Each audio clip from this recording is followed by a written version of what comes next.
Las vértebras están constituidas por un cuerpo, una masa ósea que forma su parte anterior y un arco vertebral situado detrás del cuerpo. Ambos, cuerpo y arco, unidos por dos columnas anteroposteriores, los pedículos.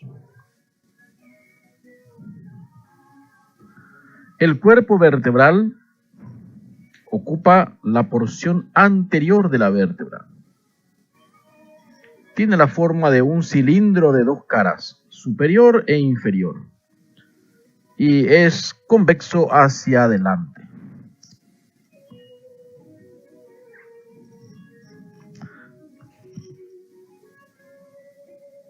Acá vemos el cuerpo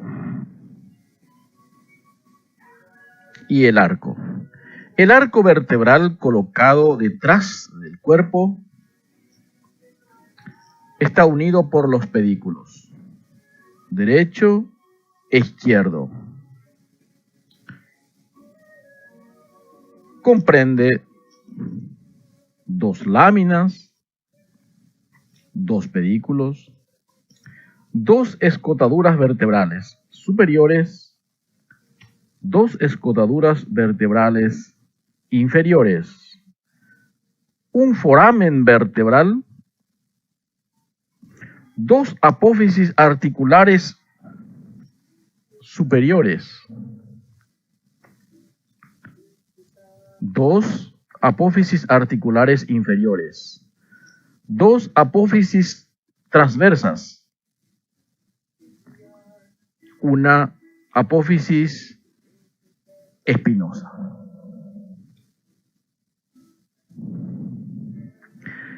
El foramen vertebral está delimitado adelante por la cara posterior del cuerpo vertebral, atrás por las láminas y la base de la apófisis espinosa, y lateralmente por los pedículos y las apófisis articulares.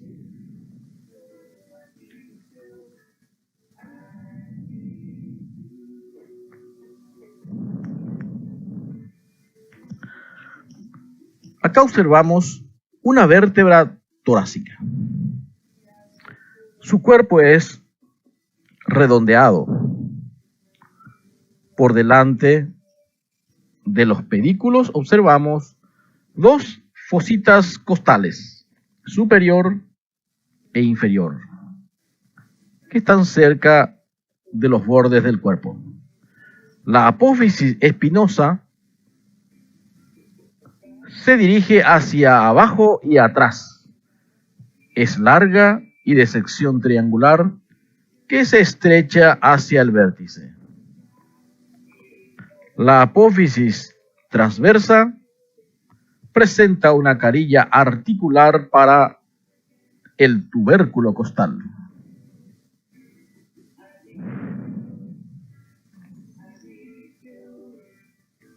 Acá observamos una vértebra torácica con una sola fosita costal. Corresponde a la 12ª vértebra torácica. Ya es una vértebra de transición porque también ya asemeja a una vértebra lumbar.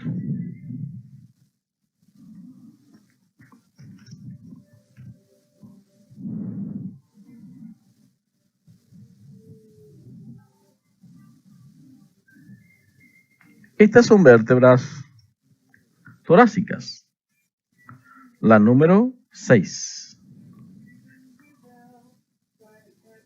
Esta es una vértebra cervical. El cuerpo de las vértebras cervicales tiene un diámetro transversal mayor que el diámetro anteroposterior y presenta algunos detalles distintivos. En los extremos laterales de su cara intervertebral superior se encuentran dos pequeñas eminencias, las apófisis unciformes, con forma de gancho, que están dispuestas como una elevación semilunar de los bordes laterales. En los extremos laterales de la cara inferior del cuerpo hay dos pequeñas escotaduras que sirven para la articulación con las apófisis unciformes de la vértebra subyacente. Estas escotaduras laterales le dan a esta cara una forma convexa.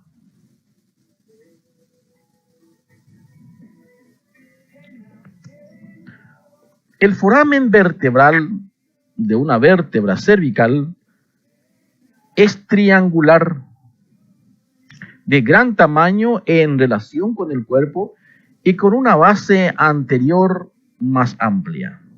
La apófisis espinosa es corta, un poco inclinada hacia abajo, con un surco en su borde inferior y está bifurcada en su vértice. La apófisis transversa está implantada a cada lado del cuerpo, tiene un surco en su cara superior para el recorrido del nervio espinal. Su vértice presenta dos tubérculos, anterior y posterior. En su base existe un orificio, el foramen transverso, que también está delimitado por el pedículo de la vértebra.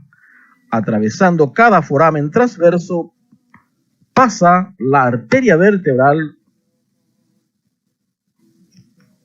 las venas vertebrales y el nervio vertebral.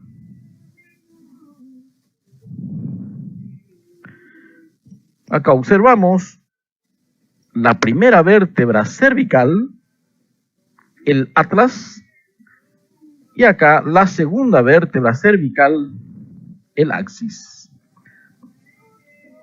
El atlas es una vértebra incompleta porque no tiene cuerpo vertebral. Ese lugar está ocupado por el diente del axis, que es este. El atlas está constituido por dos masas laterales unidas entre sí por un arco anterior y un arco posterior. Cada masa lateral tiene la forma de un segmento de cilindro elíptico colocado verticalmente. En su cara superior presenta la carilla articular superior, cóncava y de forma elipsoide. Esta carilla se articula con el cóndilo del occipital y su diámetro mayor es oblicuo hacia adelante y medial. En la cara inferior de esta carilla articular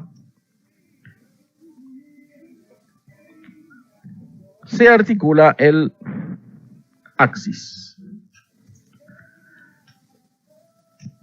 De la cara lateral, de la masa lateral, nace la apófisis transversa, que es más larga que la de las vértebras cervicales.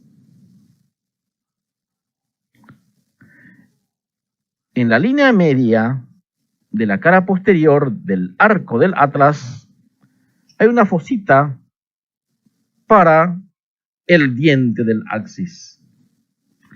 En la cara anterior se encuentra una pequeña eminencia central, el tubérculo anterior del atlas. El axis significa eje.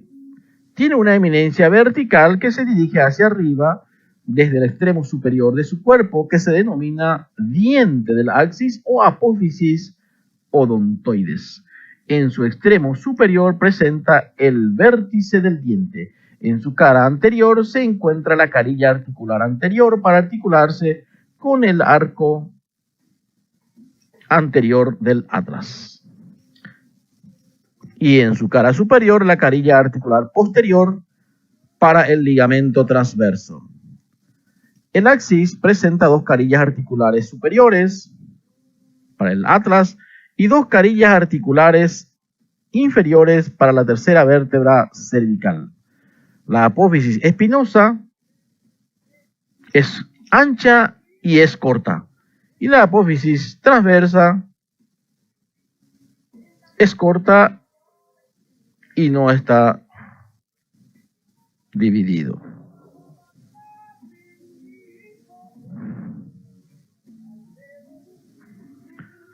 Acá observamos la séptima vértebra cervical. Esta es una vértebra de transición y tiene algunas características que le asemejan a las vértebras torácicas. El extremo de la apófisis espinosa es indiviso y además es larga. Se le suele llamar vértebra prominente.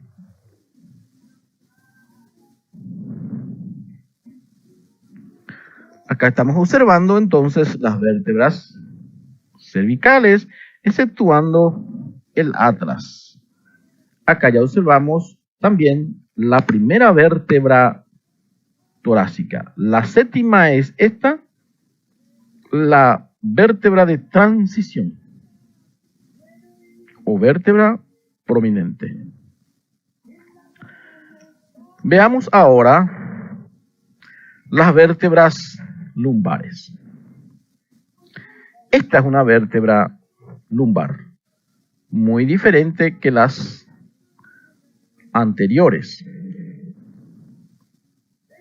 Dos vértebras lumbares superpuestas. Como vemos, el cuerpo de las vértebras lumbares es voluminoso, acorde a la mayor carga que soportan. El diámetro transverso es mayor que el diámetro anteroposterior. El foramen vertebral también es triangular y de menor tamaño que en el nivel cervical. La apófisis espinosa es cuadrilátera, gruesa, orientada en dirección horizontal hacia atrás. Las apófisis costales o costiformes son largas y son finas y se desprenden de la parte posterior del pedículo.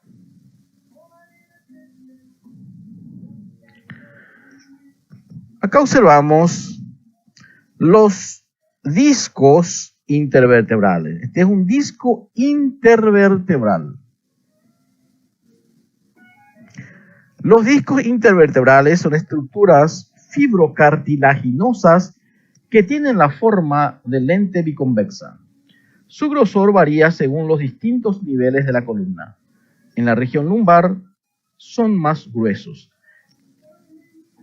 En las regiones cervical y lumbar presenta la columna una lordosis y el grosor del disco es algo mayor en su parte anterior, mientras que en la columna torácica, donde la columna presenta una cifosis, es más grueso en su extremo posterior. Las curvaturas de la columna no se deben solo a la forma de los discos, aclaro, también son resultado de la forma de las vértebras. Cada disco intervertebral está compuesto por una porción periférica que se denomina anillo fibroso y una parte central que se denomina núcleo pulposo. El núcleo pulposo forma el centro blando gelatinoso del disco intervertebral.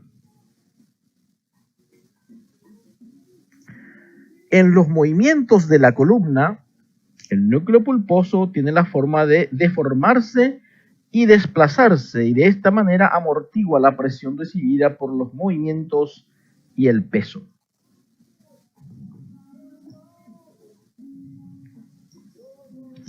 Acá observamos de nuevo un disco intervertebral con una parte periférica que se denomina anillo fibroso y una parte central que se denomina núcleo pulposo.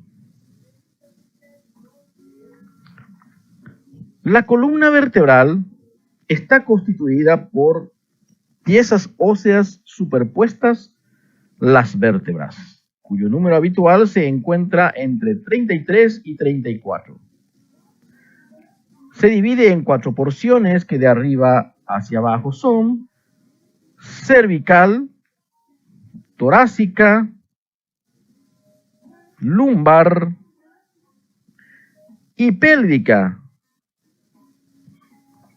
Hay 7 vértebras cervicales, 12 vértebras torácicas, 5 lumbares y 9 o 10 vértebras pélvicas o pelvianas que resultan de la fusión entre sí de 5 vértebras sacras y 4 o 5 vértebras que forman el coxis.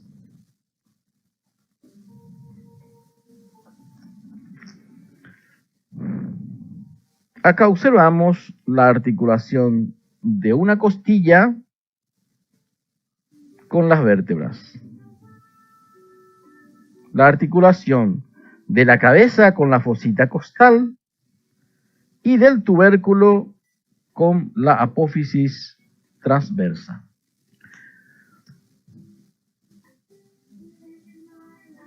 Las costillas se articulan en 2 puntos diferentes. La articulación de la cabeza de la costilla y también la articulación costotransversa. La articulación de la cabeza de la costilla se produce entre la cabeza y 2 cuerpos vertebrales adyacentes, como vemos aquí. La cabeza de la costilla presenta 2 carillas articulares planas, una superior y una inferior, oblicuas entre sí y separadas por una cresta de dirección anteroposterior. Las vértebras presentan como superficies articulares las fositas costales. Y además de la articulación participa, como vemos aquí, el disco intervertebral. Las 2 fositas costales adyacentes pertenecientes a vértebras contiguas forman un ángulo donde se ubica la cabeza costal. Estas articulaciones son sinoviales planas, separadas por un pequeño ligamento, el ligamento intraarticular de la cabeza de las costillas, que se inserta aquí en el disco intervertebral.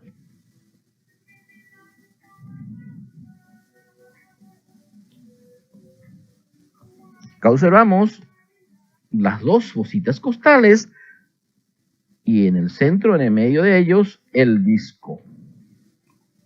Acá se va a articular la cabeza. Y acá observamos la fosita costal transversa para el tubérculo de la costilla del mismo número que la vértebra.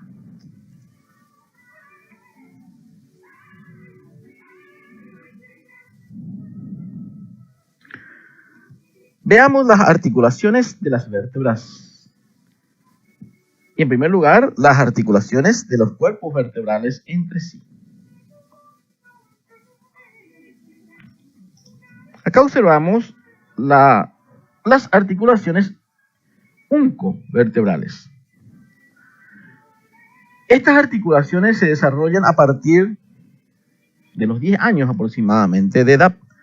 Se localizan entre las superficies mediales de las apófisis unciformes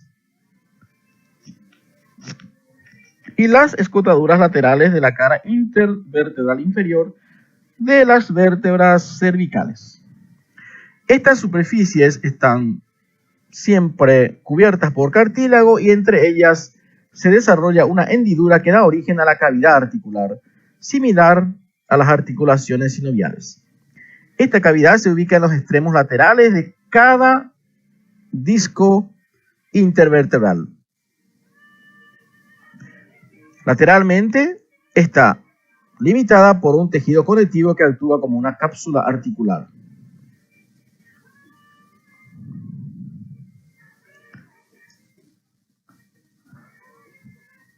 Acá observamos el cuerpo de una vértebra lumbar que se articula acá con el cuerpo de otra vértebra lumbar. Las superficies articulares están formadas por las caras intervertebrales superior e inferior de cada cuerpo vertebral.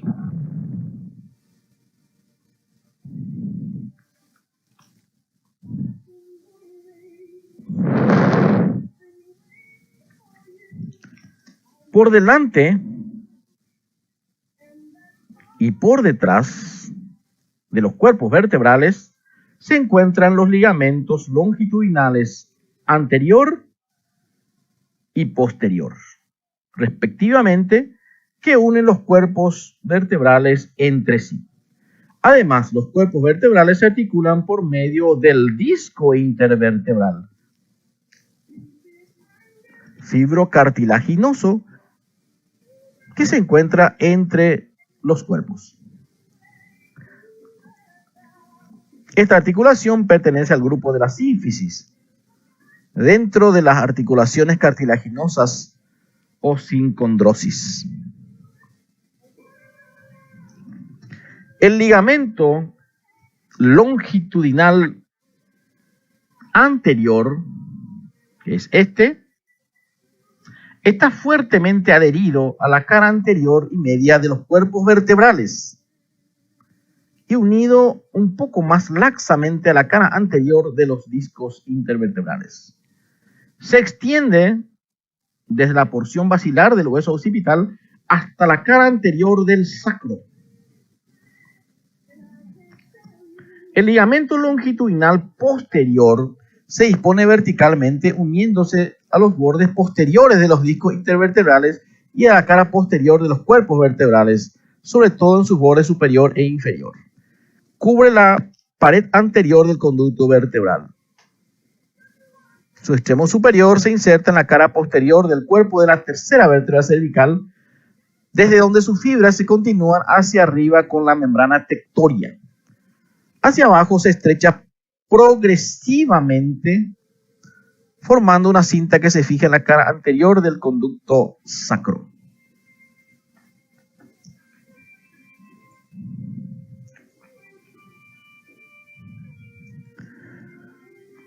Las articulaciones de las apófisis articulares entre sí se denomina cigoapofisaria.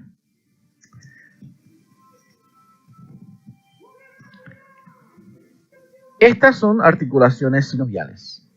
En la región cervical y torácica, las carillas que presentan estas apófisis tienen una superficie casi plana. Sin embargo, en la región lumbar son cilíndricas. En todos los niveles, estas articulaciones presentan un movimiento de desplazamiento entre sus superficies. En las regiones cervical y torácica, las carillas que presentan son planas y se deslizan.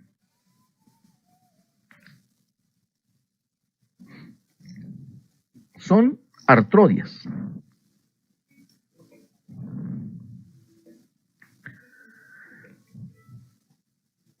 Los ligamentos amarillos. Las láminas del arco vertebral,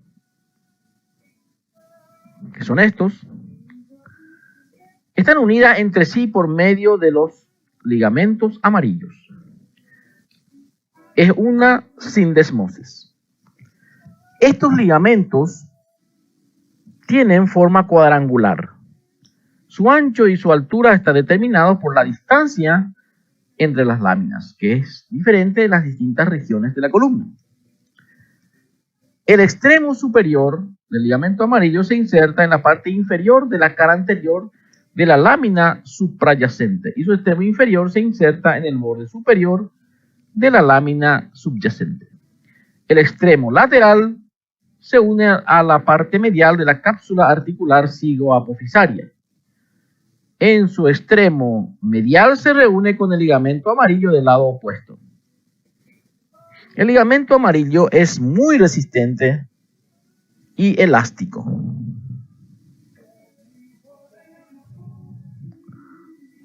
Acá seguimos observando los ligamentos amarillos.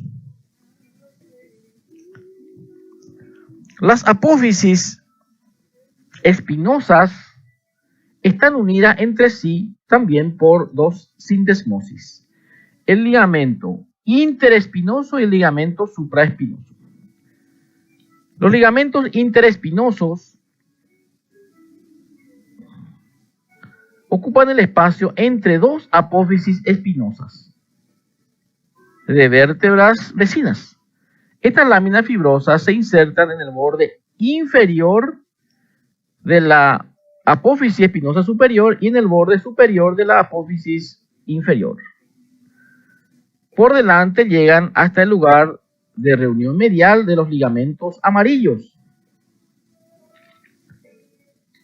Hacia atrás se extienden hasta el extremo de la apófisis espinosa, donde se relacionan con el ligamento supraespinoso. A nivel lumbar, los ligamentos interespinosos tienen mayor grosor. El ligamento supraespinoso es un cordón fibroso que se extiende longitudinalmente en la parte posterior de la columna vertebral, uniendo los vértices de las apófisis espinosas.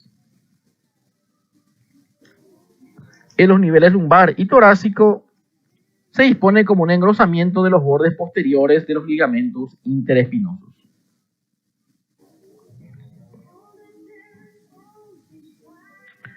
También existen los ligamentos intertransversos que unen las apófisis transversas entre sí, insertándose en los bordes inferior y superior de estas.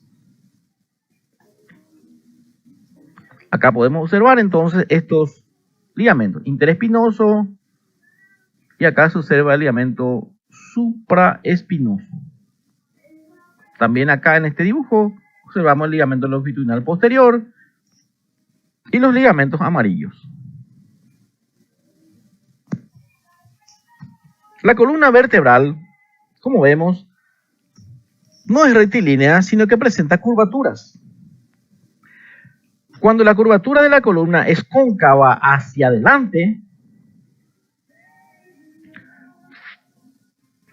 por ejemplo acá, en la columna torácica y también acá en la columna sacra, se denomina cifosis. Por lo tanto, hay una cifosis torácica y hay una cifosis sacra. Cuando la curvatura es convexa hacia adelante, se denomina lordosis. Entonces, existen 4 curvaturas anatómicas normales que distinguen en la vista de perfil y son la lordosis cervical, la cifosis torácica, la lordosis lumbar y la cifosis sacra. En esta radiografía podemos observar estas curvaturas anatómicas normales. Acá estamos observando a nivel de la columna torácica.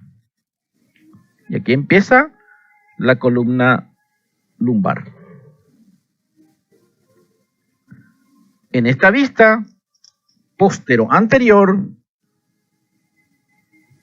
no hay curvatura.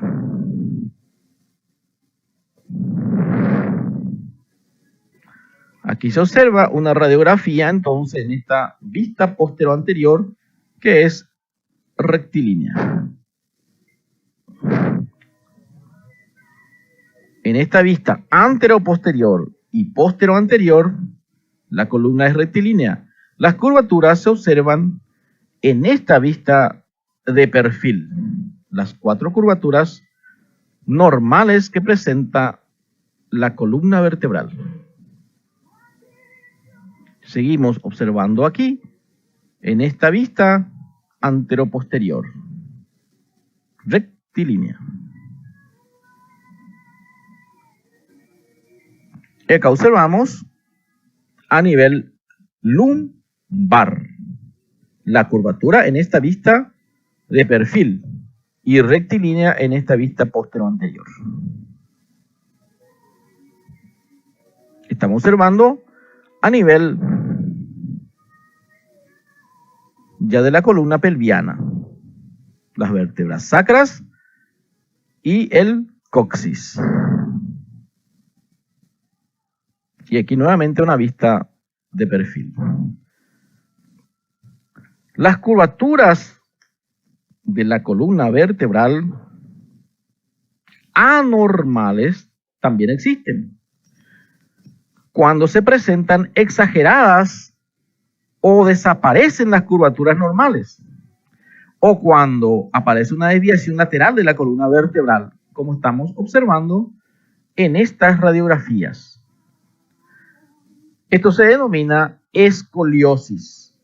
Es una desviación lateral de la columna, acompañada de la rotación de las vértebras que se puede evidenciar en esta radiografía anteroposterior de la columna vertebral. La escoliosis es una desviación lateral en el plano frontal asociada a una rotación de las vértebras.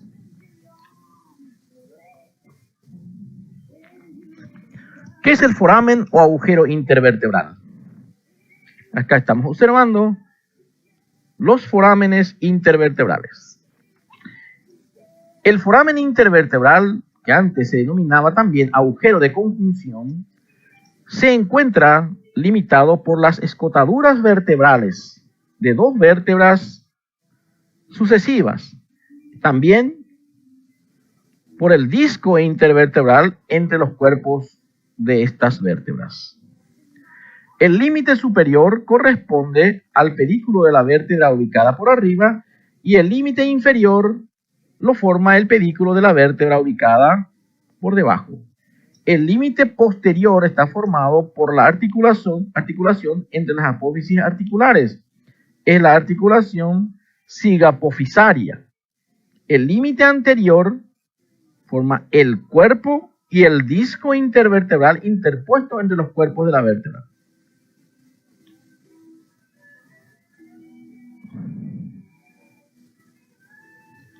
Acá vemos un foramen intervertebral y también estamos viendo su contenido.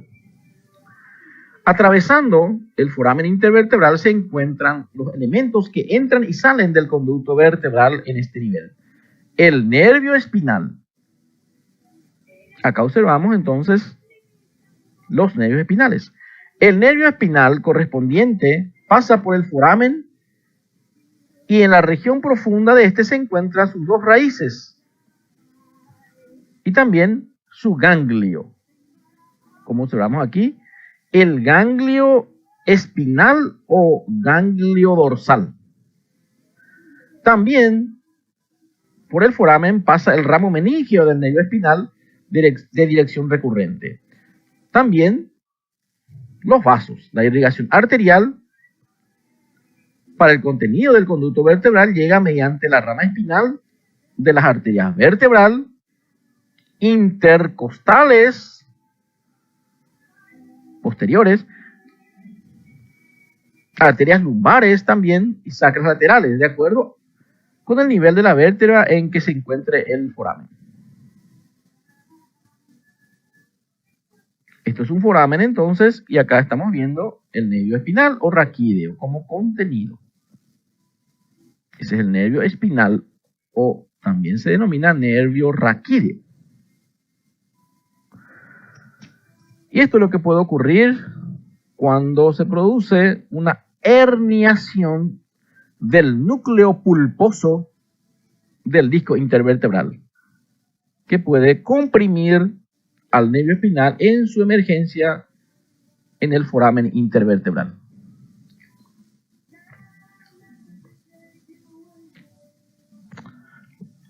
Enseguida vamos a hablar de la médula espinal y sus envolturas. Acá estamos observando el conducto vertebral con la médula espinal, las meninges y acá saliendo el nervio espinal de cada lado por el foramen intervertebral acompañado de los vasos.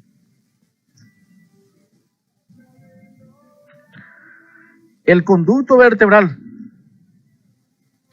El conducto vertebral que vemos aquí se forma a lo largo de la columna vertebral mediante la superposición de los forámenes vertebrales. Se extiende desde el foramen magno del hueso occipital hasta el hiato sacro. Y en su interior encontramos la médula espinal, las raíces de los nervios espinales, como vemos aquí, la cola de caballo, las membranas meníngeas, es decir, la dura madre, la aracnoides y la pía madre, el contenido del espacio epidural, es decir, tejido adiposo y plexos vertebrales internos. Y también el ligamento longitudinal posterior.